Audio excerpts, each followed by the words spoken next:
Hi friends, मी तुम्हाला एकटी संस्थेतर्फे एक मेसेज द्यायला आली आहे.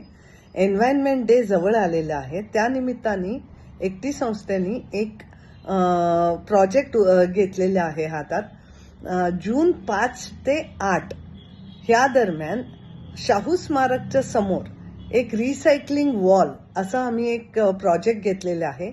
ह्यात आम्ही सकाळी 10 ते संध्याकाळी 8 पर्यंत ह्या 4 दिवसात तुमच्या घरातलं नको असलेलं जे काय अडगळ असतील, रद्दी असेल, जुने कपडे असतील, जुने भांडी असतील, इलेक्ट्रॉनिक वेस्ट असेल, हे सगळे तुम्ही आम्हाला आणून देऊ शकता. आम्ही ते ॲक्सेप्ट करू, आम्ही ते रिसायकल करणार आणि त्यातनं जे काय निर्माण होईल ते सगळे प्रॉफिट आमच्या लाभार्थींना जातील एकटी संस्थेची.